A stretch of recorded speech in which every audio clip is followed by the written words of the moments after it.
girl looks a little younger than 30.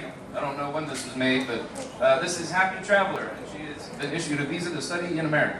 Thì đây là một cái visa mẫu, thì bạn này là tên là Happy Traveler thì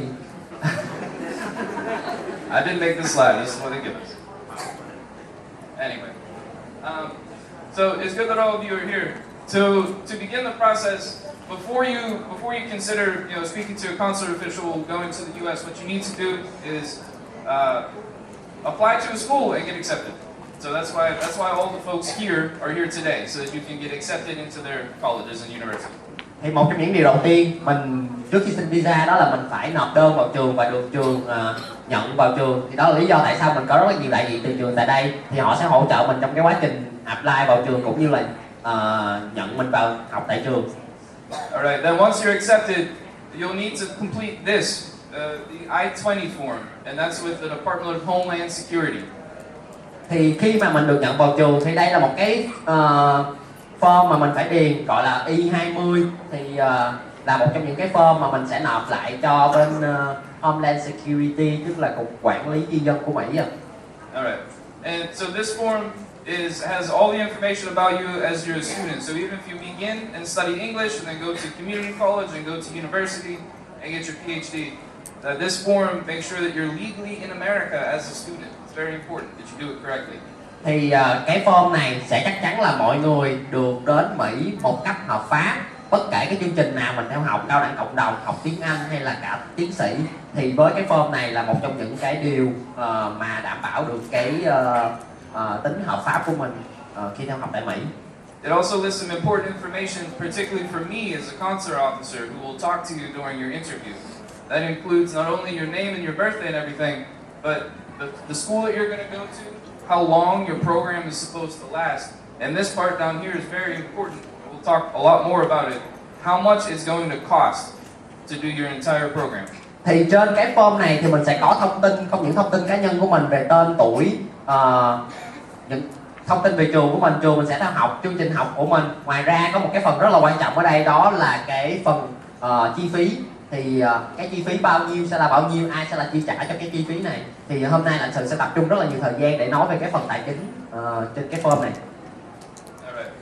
And that I-20, like I said, the I-20 needs to be completed, and you need to get it. You need to receive it before you come in for a visa interview. If you don't have it, we actually cannot interview you for a visa. Thì cái form I-20 này mình bắt buộc phải có trước khi mình đi phỏng vấn. Nếu mà mình không có cái form I-20 này thì mình sẽ không thể tham dự đến phỏng vấn được. Alright. So once you have the I-20, and so once you're accepted to your school, the second step is the I-20. The third step is to schedule and prepare for your visa interview. Thì sau khi mình có cái form I-20 này thì mình sẽ đóng tiền service và sau đó là mình sẽ đặt lịch hẹn phỏng vấn. And the way you do that is you get your I-20 from the school and you register and you pay the fee at this website. And that's again with the SEVIS program, is the Department of Homeland Security's partner program for students in America. Thì sau khi mình có I-20 mình đăng ký đóng tiền service của cục di dân Mỹ tại cái trang web là fmjfree.com để sau đó mình có thể đặt lịch hẹn phỏng vấn của mình. So once you get that figured out, follow the instructions at ustraveldocs.com, and there you'll complete the DS-160 is the visa application. Pay the application fee for the visa, and then you'll schedule an appointment, and you do all of that at ustraveldocs.com. Thì tại trang US Travel Docs, mọi người có thể nhìn thấy cái trang web ở đây thì mình sẽ điền cái form gọi là DS-160. Ngoài ra thì mình sẽ đóng 160 tiền phí phỏng vấn, đồng thời là mình sẽ đặt lịch hẹn. Thì sau đó thì mình mới đến cái buổi phỏng vấn này. The one thing that might get a little confusing is there's two fees. The first is for the SEVIS, which is with the Department of Homeland Security, and that's to register you as a student.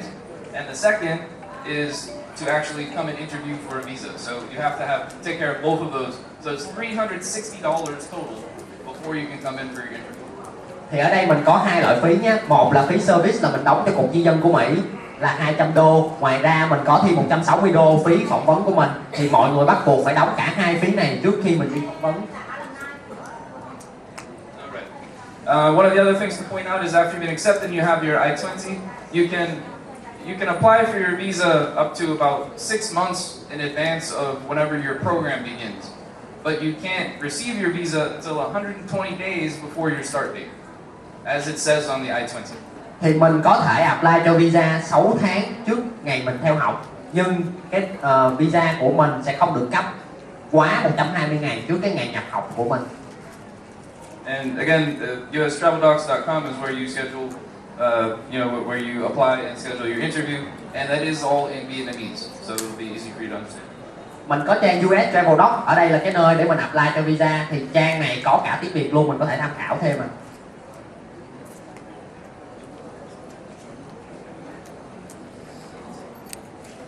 Actually pretty easy. I know that a lot of people use travel agencies, but you can do this yourself. There's no rules that say that you have to use a travel agency. It's not that complicated. So if you feel comfortable, you are, definitely feel free to do this on your own. Thì cái quá trình apply visa mô phỏng về cái buổi phỏng vấn, thì như mình thấy ở đây là lãnh sự sẽ ngồi bên tay phải của mình, đang nghe các bạn đã. Còn mình sẽ đứng ở phía ngoài, mình có thể bên phía lãnh sự có thể sẽ sử dụng một cái bạn để phiên dịch cho lãnh sự. Nhưng mà tất cả các lãnh sự ở đây thì đều có thể nói tiếng Việt được. Thì đầu tiên họ sẽ nói tiếng Anh với mình trong trường hợp mà bạn nào muốn bày tỏ quan điểm của mình, hoặc là thể hiện cái điều mà mình không có thể trình bày được. Proving that you're a good student will probably ask you for more paperwork. When we talk about your finances, and we'll talk more about this in a minute, we don't necessarily want you to hand us, 20 centimeters of paperwork. We will more likely just talk about it. Thì có thể là trong cái quá trình phỏng vấn thì lãnh sự sẽ cần hỏi thêm về những cái thông tin về quá trình học tập của mình, thì mình có thể cung cấp thêm thông tin cũng như là những cái bằng chứng về cái quá trình học tập của mình. Ngoài ra đối với phần tài chính thì lãnh sự sẽ không nhất thiết là phải hỏi hết và yêu cầu mình trình bày hết, thì lãnh sự thích là sẽ trình bày mình diễn giải cụ thể hơn là mình đưa những cái giấy tờ cho lãnh sự xem. So, preparing yourself for your visa interview. Like I said, whenever we talk, we'll probably only have maybe 2 or 3 minutes per person. I know it's sometimes not fair and it's very short. It's unfair to us too. But that's all the time that we have because there are so many people that want to study and visit the US. Thì điều lãnh sự muốn nhắc ở đây là mọi người cần phải chuẩn bị cho cái buổi phỏng vấn. Thì lãnh sự chỉ có 23 phút, thì nó sẽ rất khó cho lãnh sự cũng như là ngay cả bản thân mình để trình bày hết. Thì lãnh sự biết là nó không công bằng với tất cả mọi người, nhưng mà lãnh sự một ngày phải tiếp rất là nhiều người, thì cái thời gian cũng có giới hạn. Cái điều quan trọng nhất là mình cần phải chuẩn bị thật là kỹ trước cái buổi phỏng vấn của mình. So whenever you're preparing, this is what you need to do is be able to explain your situation and what distinguishes you as a successful student, as someone who will go to the US and really succeed. And the way that you'll do that is you'll describe how you prepare to study in the US to show us that you prepare to study in the US, and to explain how that fits into your future plans and what you plan to do after graduating. Thì mình phải chứng minh được là mình sẽ thành công tại nước Mỹ, mình cần phải có những cái kế hoạch cụ thể làm sao để mình đạt được những cái mục tiêu đó. Đó là những cái điều mà lãnh sự muốn biết từ cái học lực cũng như là cái khả năng thành công của mình. So really sort of think in your own head. I'll go through very quickly since it seems like most of you have not had the experience with the visa interview process. Please, whenever it says arrive at your appointment time, please try to get there at least 15 or 20 minutes early. At that point, you'll line up for intake and document check just to make sure that you have everything. And then after that, we'll take your fingerprints. We'll keep your passport so that we can print the visa and we'll mail it back to you, which normally takes about 1 week. Thì nếu mà mình được nhận, mình có visa thì lãnh sự sẽ giữ cái passport của mình lại. Thì passport sẽ được gửi về thì chỉ khoảng 1 tuần thôi. Phỏng vấn thì nó sẽ chiếm khoảng 45 phút nhé. So like I said, in the interview, here's là mình phải chứng minh được khả năng chi trả cho mình, ít nhất là khi mình đến buổi phỏng vấn thì mình gia đình mình đã đủ khả năng chi trả cho năm đầu tiên của mình. Đồng thời tiếp theo đó thì mình sẽ chứng minh được là những năm tiếp theo gia đình mình cũng hoàn toàn có khả năng chi trả cho suốt những năm tiếp theo đó. Alright, so how many of you, speaking with the students, how many of you cái mức thu nhập của bố mẹ mình như thế nào mà có ai biết gì giơ tay lên nhé. Những bạn học sinh thôi, em đang hỏi ở đây là những bạn học sinh. Ở đây có em. No one knows what your parents do for work. I know my dad does for work. Mọi người không biết bố mẹ phải làm gì hả? Raise your hand if you know what your mom and dad do for work, where they go every day for 8 hours. Put your hand up. Alright, good. How many of you know how much money your parents make every month? Ở đây có ai biết bố mẹ mình kiếm bao nhiêu tiền mỗi tháng không ạ? Giơ tay lên nào. Alright, I see someone up your hand. I didn't know how much money my dad made. But it's a question that we're going to ask you, okay? So make sure that you have this conversation with your parents before you come in and talk with us. Talk with your parents and really figure out how you're going to pay for that. You need to be able to explain to us how you're going to pay for your school. It all needs to make sense to us. Thì mình cần phải nói chuyện với bố mẹ của mình để biết được cái thu nhập của bố mẹ mình đến từ đâu, bố mẹ mình chi trả cho việc học của mình như thế nào. Need to help us get to how you're going to find all that money. Nếu bạn nào đi học Harvard, mỗi năm Harvard là 70.000 đô, thì bố mẹ mình kiếm được mỗi năm 20.000 đô, thì mình phải chứng minh hoặc là mình phải diễn giải được là tại sao mà chỉ với 20.000 đô thu nhập bố mẹ mình có thể chi trả cho cái việc học 70.000 đô của mình một năm. Thì đó là những cái mình cần phải chuẩn bị. Alright. And the last point I sort of already touched on, but being a student applicant, we will begin speaking to you. And we expect that you would speak English with us at least a little bit at first. Thì trọng đó là không nên học thuộc lòng những cái bài nói của mình. Alright, so I'm going to ask you guys another question. Một câu hỏi khác dành cho mọi người nhé. How many of you watched a YouTube video about how to apply for a student visa? Ở đây có Alright. And they tell you the questions were asked and they tell you how to answer them, right? How many of you belong to a Facebook group that's about studying overseas in America? Thì trong những cái video này họ sẽ có những cái câu hỏi mà lãnh sự sẽ hỏi. Ở đây có bạn nào tham gia Facebook của những cái hội du học sinh không ạ? I do. Alright, so this is Education USA is the number one place that you should go. People like the folks that are here today, they'll be very helpful. They're good people that will not charge you money, and they have really good advice to give you and consulting with you. But again, we don't want to hear the same thing. We don't want to hear a memorized speech. We want to talk to you. Một trong những nguồn thông tin mình có thể tham khảo thêm đó là Education USA. Ngoài ra thì những cái người ở đây là một trong những nguồn thông tin rất là tốt. Họ không chỉ hướng dẫn mình mà còn giúp đỡ, không những hỗ trợ thông tin cho mình về cái buổi phỏng vấn. Đồng thời là họ sẽ không có thu mình nhiều tiền nữa. You shouldn't have to pay for anyone to help you study if you're a really good student that's able to afford studying in the US. You shouldn't have to pay anyone to help you come and do well at your visa interview.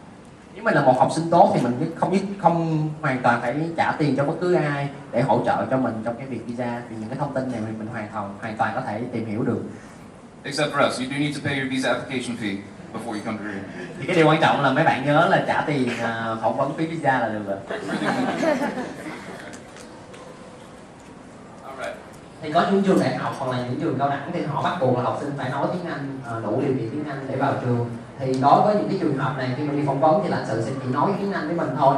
Thì để điều đó nhằm đảm bảo là mình đủ cái khả năng tiếng Anh đúng như trên cái form 20 của mình. Time that you are approved for the I-20.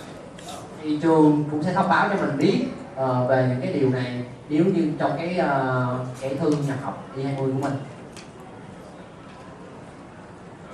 What happens if you're refused? It's a very sad day for Thì nếu mà mình bị từ chối visa thì mình có thể apply lại nhé, mình có thể nộp hồ sơ để xin phỏng vấn lại. Mình sẽ nói chuyện với một lãnh sự khác, tại vì lãnh sự ở đây nghĩ là nếu mà mình gặp một người cũ. And this takes two forms. Sometimes they say, well, you know, if you make an earlier appointment, it's better because once they reach 30 students that they give a visa to, they're not going to give a visa to anybody else.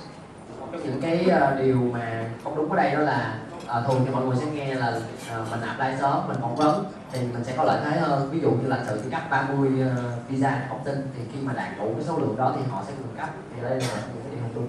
Some people think it's like a lottery that we give a visa to every 6 student we talk to.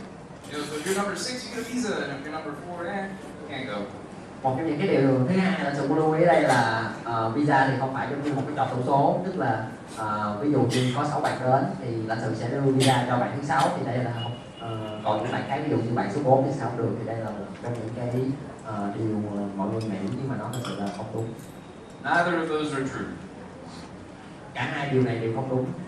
There is no limit to the number of student visas that we issue, and there is absolutely no lottery system or anything like every third person. It's nothing like that. Our goal is to issue to a serious student who can pay for their study and wants to study in the US. Thì tất cả hai cái điều ở trên là không đúng. Thứ nhất là về cái số lượng visa được cấp mỗi năm, cũng như là visa giống như là một cái kỳ sổ số. Hai cái điều này là không đúng. Thì lãnh sự tất nhiên là sẽ muốn cấp visa cho những cái bạn thể hiện được mình có khả năng học tập và khả năng chi trả tại nước Mỹ, thì cái số lượng visa sẽ là không giới hạn. One of the best feelings as a consular officer is to talk with a bunch of really smart kids that have some really good plans for the future, and I get to issue a visa to every single one of them to study in the U.S. That makes me happy as a consular officer. Một trong những điều lãnh sự mong muốn nhất là được nói chuyện với những bạn học sinh thông minh nhất, giỏi nhất, những bạn có những cái kế hoạch cụ thể trong tương lai của mình. So if anyone tells you about we limit the number of visas or anything, don't believe them. Thì lãnh sự sẽ rất là vui để cấp visa cho mọi người. Nếu mà có ai đó thông báo cho mọi người về cái số lượng visa được cấp mỗi năm thì mọi người không nên tin vào điều đó. Tell them some guy with a beard from the U.S. Consulate told you that. Nếu mà có ai hỏi là ai nói với mọi người điều này thì mọi người hãy nói là lãnh sự Chris đang nói đi cái điều này. Another myth is that if you come in and you give us 4 kilos worth of paperwork, then we'll just give you a visa because we're too lazy to read everything. Nếu mà mọi người đến cái buổi phỏng vấn, mọi người đưa cho lãnh sự có một vài cái thông tin sai, đó là ví dụ như mình đến buổi phỏng vấn, mình đưa 4 kg tài liệu thì lãnh sự sẽ cấp visa cho mình. That's not true either. Because what do we want? We want to have a 3-minute conversation with you to learn about who you are and what you want to do and what your plan for the future is. Thì đó là một trong những cái điều sai. Lãnh sự muốn đến và mọi người đến nói về bản thân của mình là ai, mình làm gì, cái kế hoạch tương lai của mình là gì. So you can definitely bring some paperwork. Like we talked, we're going to ask your student transcripts, or IELTS, or TOEFL scores, things like that. Maybe if you want to bring, if your parents have a business, maybe you want to bring their business paperwork, their business license. But documents do not equal a visa. Just because you bring a lot of paperwork doesn't help your chances of getting a visa. Thì giấy tờ là cần thiết, chẳng hạn như học bạ của mình, hoặc là điểm TOEFL, hoặc là điểm IELTS thì mình cần phải mang theo, hoặc là nếu bố mẹ mình kinh doanh thì mình cần phải mang theo cái chứng chỉ kinh doanh của bố mẹ mình. Nhưng mà quan trọng nhất vẫn là mình sẽ nói chuyện với lãnh sự, trình bày của mình cũng như là cái quá trình học tập của mình. Yeah, we really just want to talk with you. That's the most important. Thì lãnh sự chỉ muốn nói chuyện với mình, hiểu rõ hơn về bản thân của mình. Đó là một trong những cái điều quan trọng nhất ở đây. Right, myth number 3, and this is a little bit of a persistent one. Having relatives in the U.S. does not automatically affect our decision one way or another. It doesn't make you more qualified or less qualified to go to the U.S. if you have relatives that already live there. Thì một trong những cái điều sai tiếp theo đó là có người thân ở Mỹ là sẽ ảnh hưởng đến cái quá trình xin visa của mình. Có những người cho rằng là có người thân sẽ ảnh hưởng đến, sẽ làm giảm cơ hội xin visa của mình, cũng như có những người cho rằng có người thân sẽ làm tăng cái cơ hội xin visa của mình. Thì những cái điều này nó sẽ không đúng. That being said, if you tell us that you do have relatives in America, we're going to ask you about them. We're probably going to ask you where they live, what they do, and maybe how they got there. Thì có thể là nếu mình trình bày hoặc là mình điền trong hồ sơ là mình có người thân ở bên Mỹ thì lãnh sự sẽ hỏi mình là người này sinh sống về cái người thân đó của mình, chẳng hạn như là người này sinh sống ở đâu, người này làm gì và người này đến nước Mỹ như thế nào.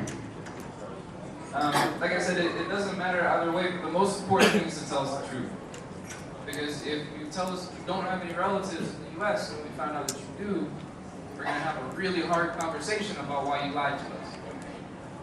Điều quan trọng nhất là mình cần phải thật tình ở đây. Thì nếu như mà mình có người thân mà mình giấu và lãnh sự phát hiện ra điều này thì mình sẽ có một cái cuộc nói chuyện rất là khó khăn, tại vì lãnh sự sẽ thắc mắc là tại sao mình lại nói dối lúc đầu tiên. And this is a really good opportunity if we do ask you if you have relatives in the U.S. if you're going to live with them, if they're going to help pay for your school, if they're going to help you study. This is a good time for information about traveling to America there. Đây là những cái website, những cái đường link mọi người có thể tham khảo. Nghe về tổng thống mới của Mỹ Donald Trump này. Alright, good. I hope so, because he's the president. He's an important man. So, foreigners entering the United States. Thì gần đây thì tổng thống Mỹ có ban hành một cái luật về những cái quốc gia không được vào Mỹ. So, there's whenever you renew your visa. If you come back every year, you can reapply through the mail. But if you stay for 2 or 3 or 4 years, you'll need to come back and interview for a second time. Thì nếu mà ở đây có bạn nào, có anh chị đã đi học bên Mỹ thì nếu mà những cái anh chị này về nước mỗi năm thì họ phải phỏng vấn xin visa lại, nhưng mà nếu mà ai mà đã trên 2 năm thì khi mà mình quay trở về thì mình phải đi phỏng vấn lại chứ không được renew visa. But you don't need to worry about that yet. What you need to worry about is, like you say, trying to get accepted into the schools, go through the whole process, and whenever you come for your visa interview, really don't be nervous. There's no magic to it. We just want to make sure that you're going to be successful in the U.S. and that you're able to afford your education, which is what we need to follow according to the law. Thì mọi người không nên quá lo lắng. Điều đầu tiên là mình cần phải được trường nhận vào học. Tiếp theo đó mình sẽ làm đơn nộp xin visa, cũng đừng quá lo lắng vì cái việc này. Vì lãnh sự chỉ muốn thấy mình thành công trên nước Mỹ. Like I said, it would make me very happy if each and every one of you was able to come and study in the U.S. I love my country, and I really want you guys to be able to experience it and fall in love with my country as well. Thì lãnh sự rất hy vọng là mọi người sẽ có thể tìm tất cả những cái người ngồi ở đây thì có cơ hội đến Mỹ. Lãnh sự sẽ rất là vui khi làm được cái điều đó. Lãnh sự rất là yêu nước Mỹ và hy vọng mọi người có cơ hội đến Mỹ thực tập. Thank you very much, everyone, and good luck. Cảm ơn mọi người rất là nhiều.